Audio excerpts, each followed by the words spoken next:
Hello everyone, welcome to this week's video from the Purple Penny. My name's Mark. I own and run the Purple Penny along with my wife Catherine. We do these videos about this time most Mondays of the year. We've been doing them for about six years, 6.5 years or something.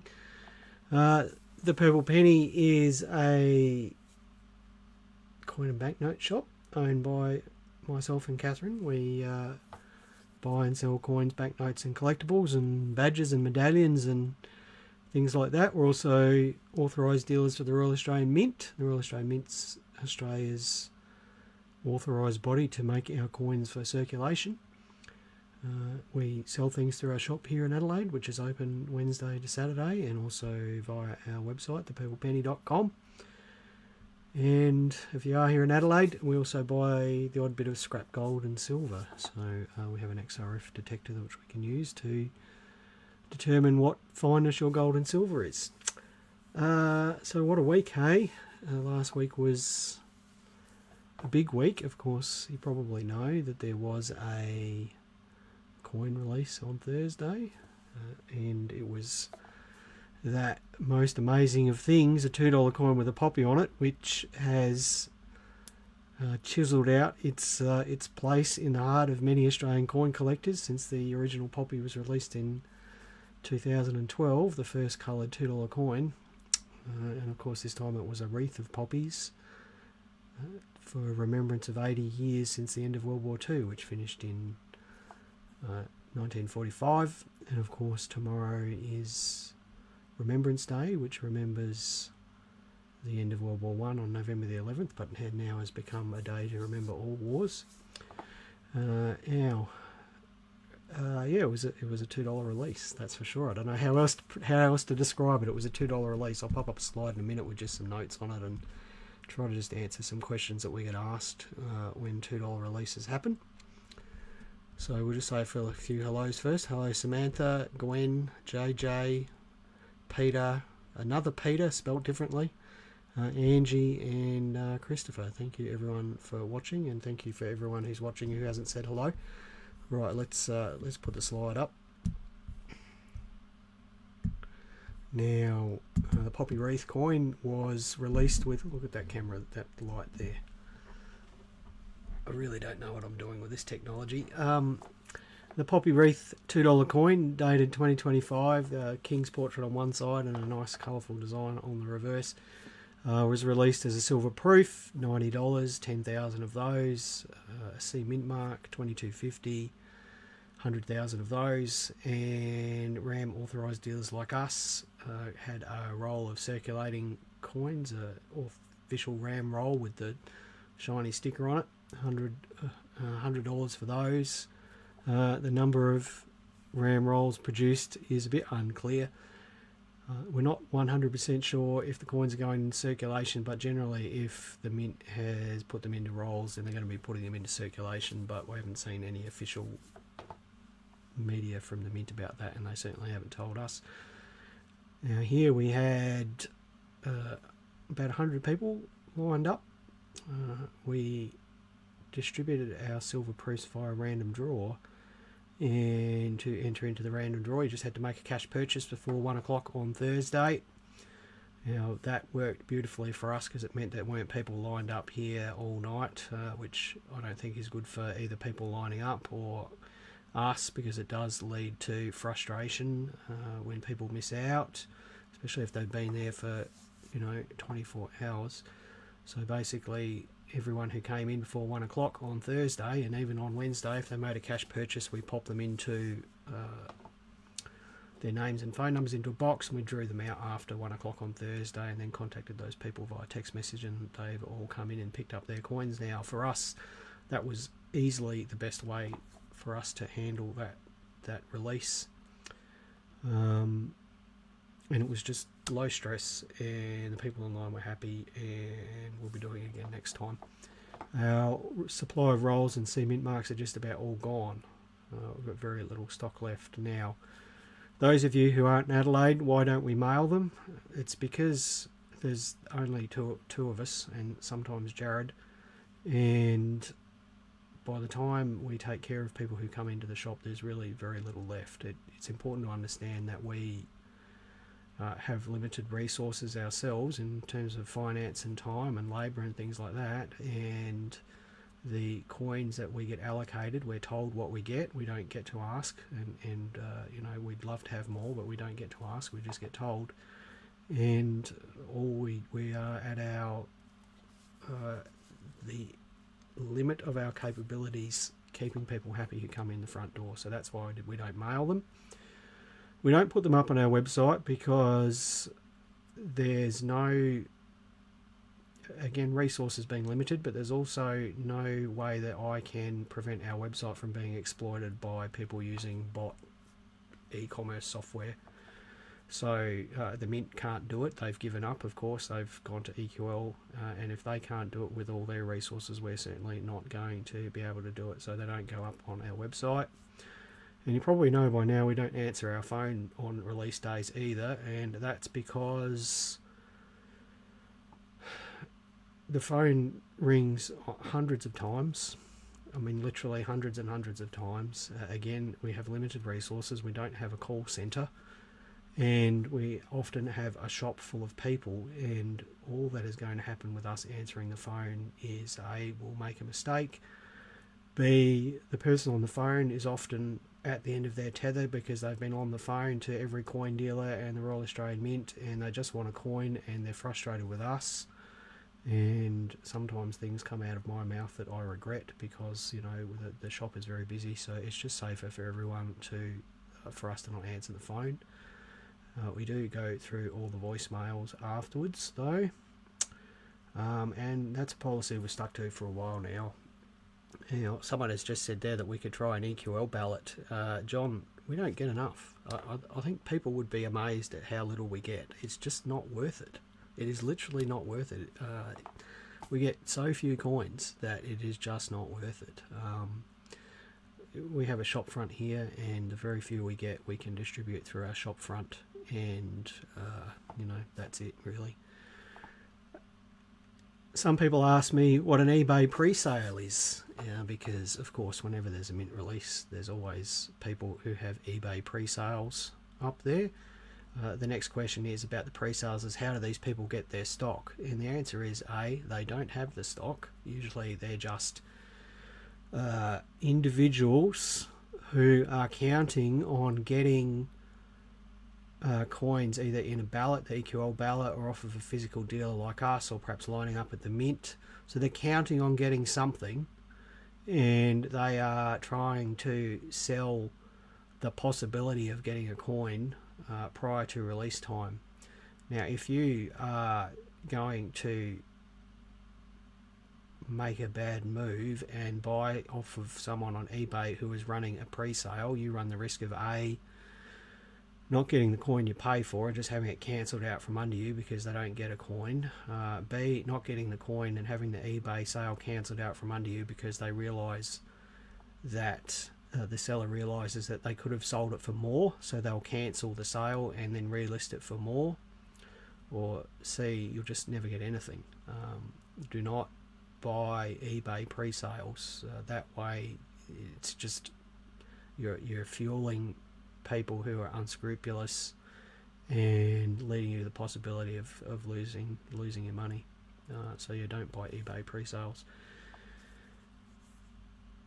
Most dealers are pretty upfront about selling things at release price. There are a few dealers still in Australia who don't do that. I'm sure we probably know who they are, but little dealers like us, we just, you know, we do our best and that's all we can do. And if you don't believe, if you think the dealers are responsible for the majority of selling things at inflated prices, just go and look at Facebook groups and you'll see it's people who get them in the ballot and they sell them straight away.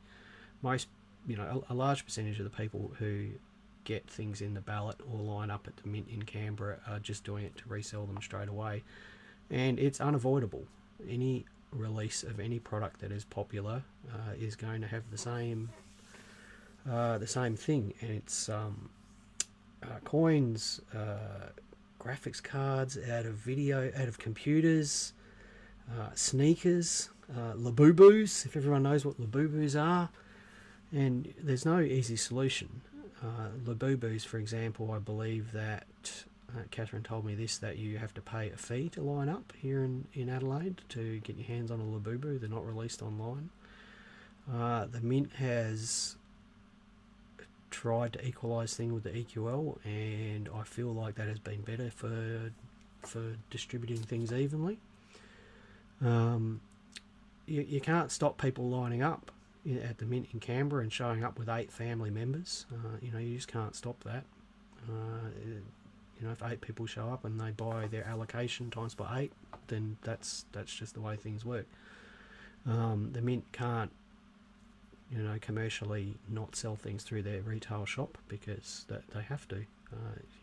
And as soon as you say, well, it's not fair, then you just end up with more people online that are reselling them instead of lining up at the Mint. So, it's an insoluble problem, really. And I guess as collectors, we should probably be happy about the fact that it is so popular at the moment, because it wasn't that long ago, and I'm talking 2019, where the Mint was contacting their authorised dealers to buy leftover stock of C Mint Mark coins because they weren't selling.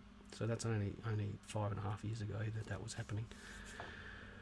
Right, what are they selling for at the moment? Well, on eBay this morning, the silver proofs looked like they were selling for about $400, the rolls for about $200, and the C Mint Marks $40 to $60, which, it's pretty normal. That I just, if you want to know what they're going to do in the future, perhaps go and have a look at what the Torres Strait Islander $2 coins are selling for now. And this is just pure postulation, because if these got poppies on them, perhaps they'll hold their price a little bit better than those Torres Strait Islander coins. Don't get frustrated if you don't get your coin. It's just, it's just collecting. It's not life and death. And if you find yourself getting angry about it, then why not look at other things to collect? There's plenty of coins to collect that aren't so hard to get their hands on. So, let's just have a look at some comments here before we move on to the next topic. We'll show a few more hellos. Hello Ray, Robert, Matt, Michael, Chris. Robert says 15,000 RAM rolls. Yeah, it's hard to know. The paperwork that we've seen that was released to authorised dealers like us is confusing. It says, one number one place and one number another place. Actually 3 different numbers, and none of them tally up with each other, so it's hard to know. Hello Bevan. So Matt's saying 15,000 rolls with 100,000 coins in a circulation.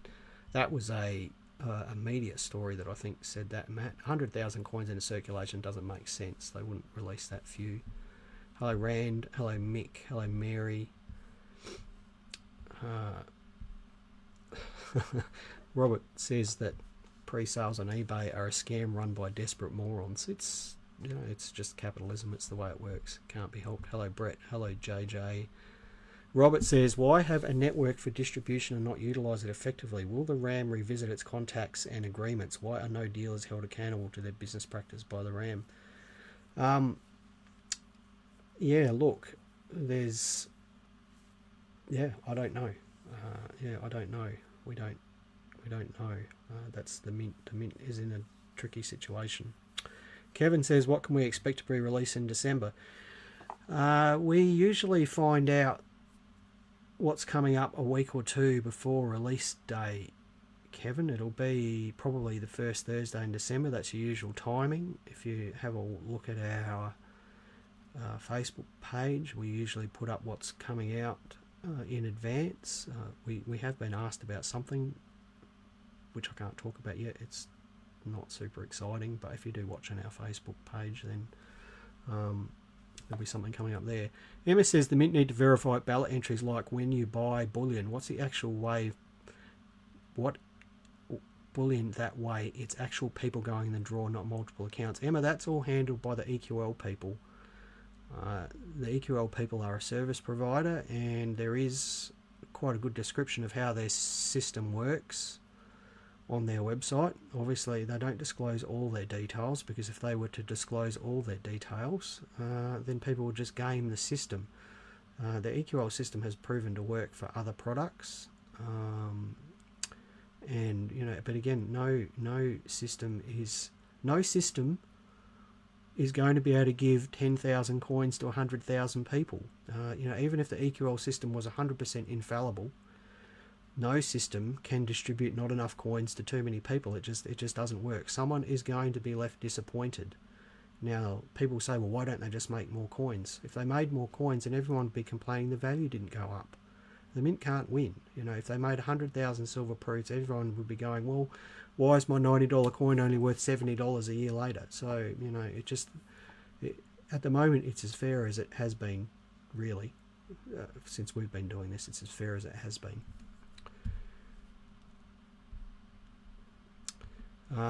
Robert says the determinations will detail upcoming releases. So Robert's talking about currency determinations, which are parliamentary papers which are available online, which give you some idea of what's coming up.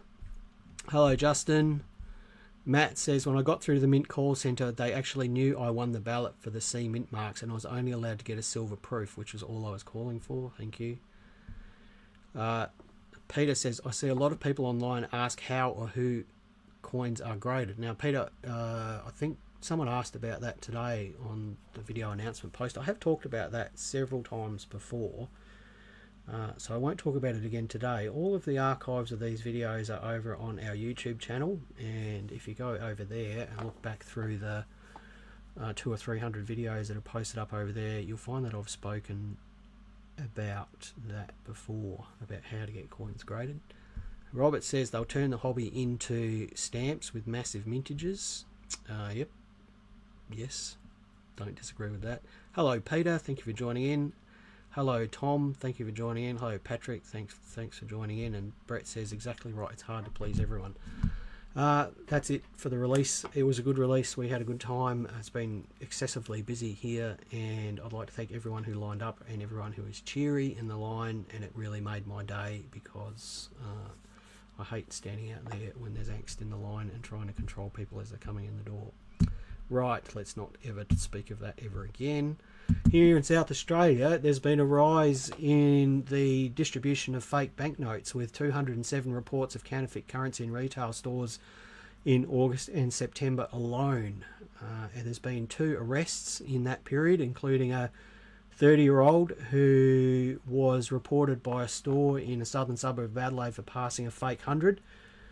The police managed to identify him and arrest him, and he was found in possession of 60 fake $100 notes.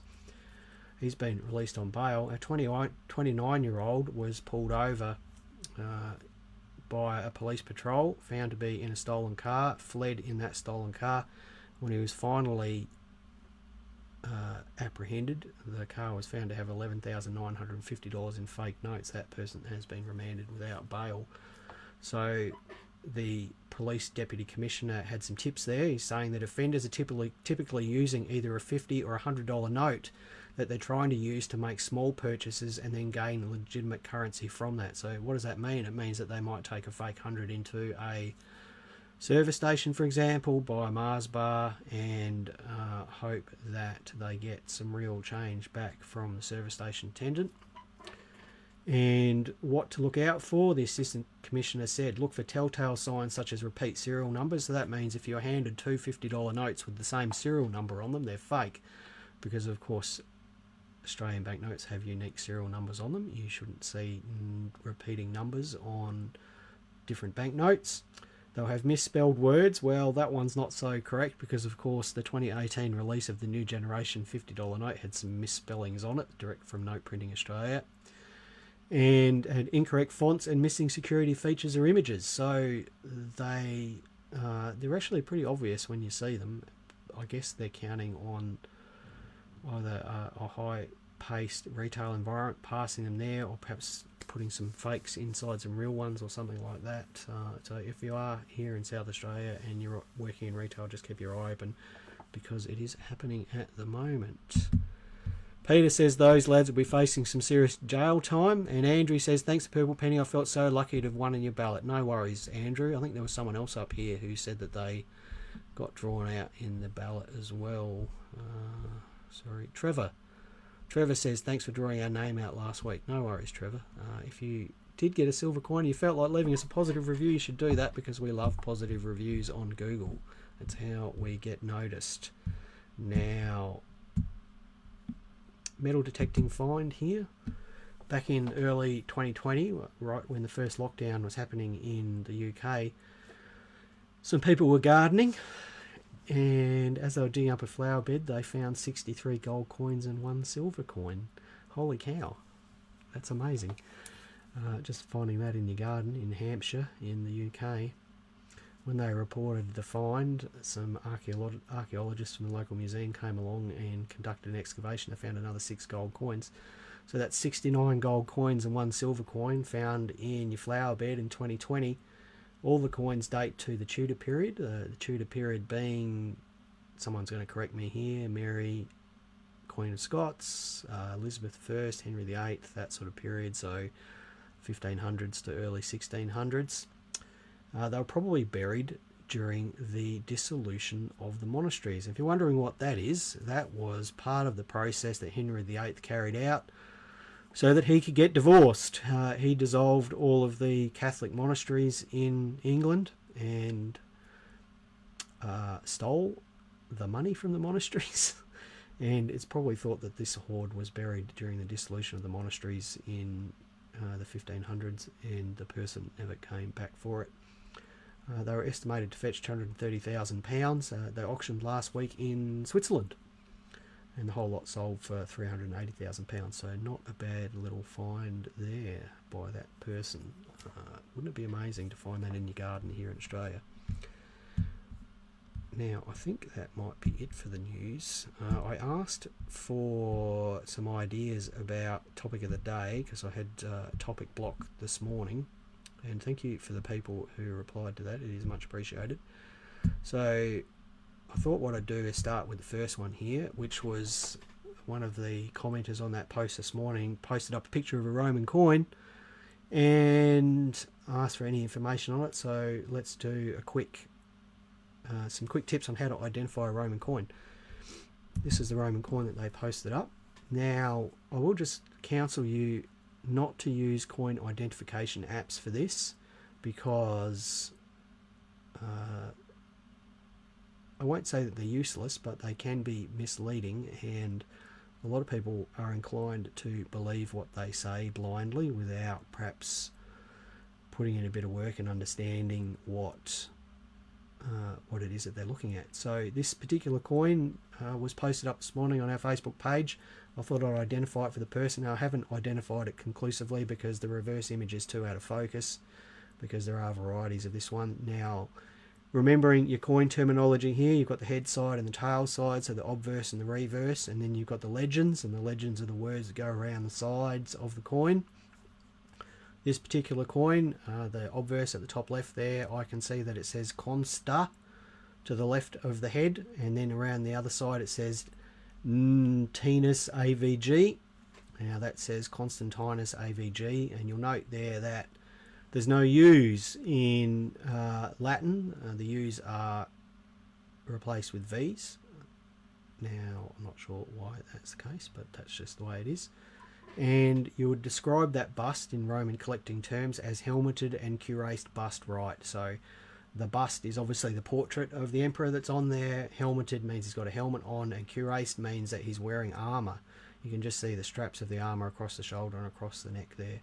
Sometimes that's termed armoured bust, but generally it's called cuirassed bust. Now on the reverse, because it's out of focus, I couldn't make out any of the legends, but we've got two figures standing facing, and I know that it's probably an altar in between them, and I can just make out VOT in between the heads of the two standing figures. And the exerg, or exergue, I'm not sure exactly how to say it, is the region at the bottom of the reverse there, and there's some letters at the bottom there, and I can tell that that either says PLM or PLN. It almost certainly says PLN. So all that is enough information for me to be able to identify this coin. So let's just bring up the next one where I've described the tools that I've used to identify this coin. So like I've said, you've got to get to know the terminology for Roman coins. Helmeted and cuirassed bust, left or right. Obviously left or right is which way it's facing, and that's versus laureate bust. A laureate bust is wearing a laurel wreath around the head. A radiate bust is wearing a crown with spikes on it. It's called a radiate crown. And then what the emperor is actually wearing, draped, means they're wearing robed, and armoured or cuirassed, which I've already explained. And you need to know your coin terms, so obverse, reverse, legends, exerg, left field, right field. So left field is the left of the design, or right field is the right of the design. Why do you need to know that? Because sometimes Roman coins have stars or letters or other symbols in the left field and right field. So the legend of this coin is Constantinus AVG, which is short for Constantinus Augustus or Constantine the Great. That's how you translate that. The mint mark I know is not PLM, it's PLN, which means that this coin was made in London. Everyone knows what the tie between this coin and our 1951 half pennies and pennies are.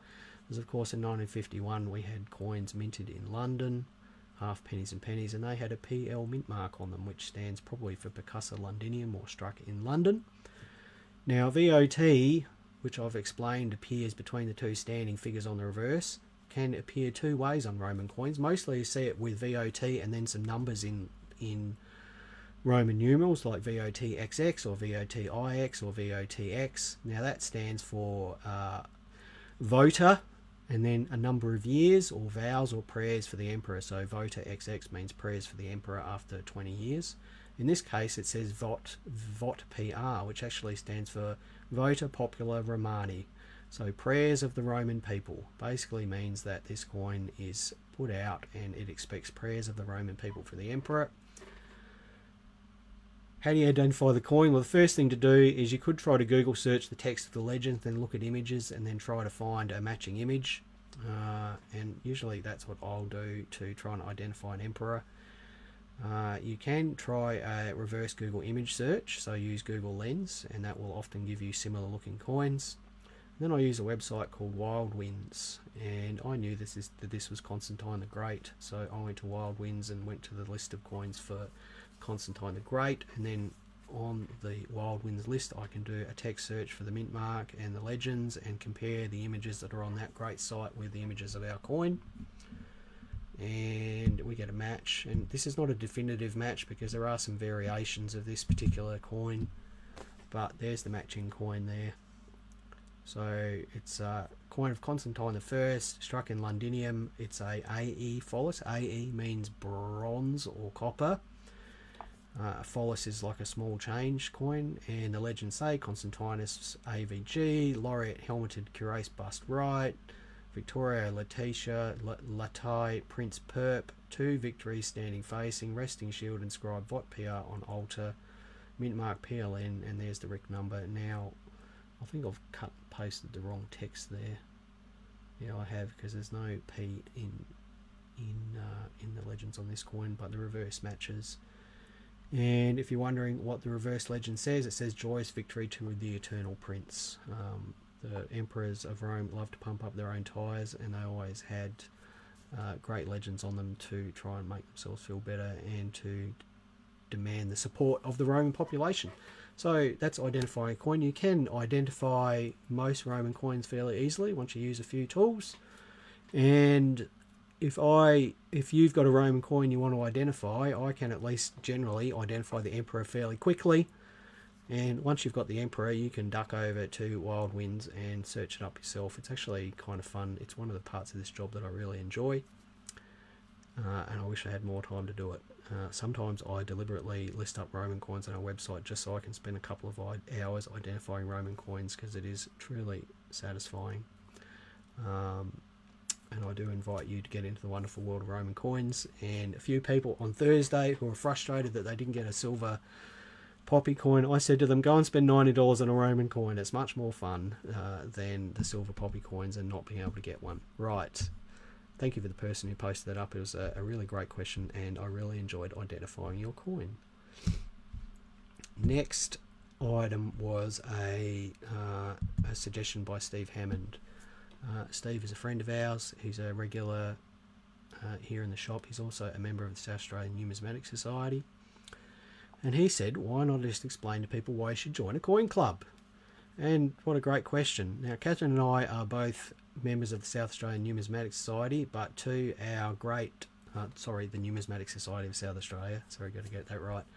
to our great shame, we hardly ever go to meetings because often we don't get home from work in time to have dinner and get to the meetings on time, and then other times we've just had enough, the days are long and we don't get there. But that does, just because we're slack doesn't mean you should be.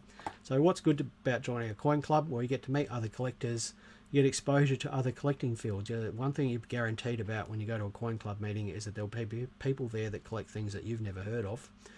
And often, if you are a collector in a field and you're new to that field, there will be people there who've been collecting that field for 20 or 30 or 40 years, and you get to talk to experts. And it is amazing, just amazing being able to talk to people who know more about a collecting field than you do. I don't really count myself an expert in many collecting fields. There are one or two that I know a lot about, but when it comes to badges and medals and medallions and Roman coins, I know very little, and being able to show an item to a collector who has possibly been collecting in that field for 40 years is just, it's amazing just having that knowledge on tap.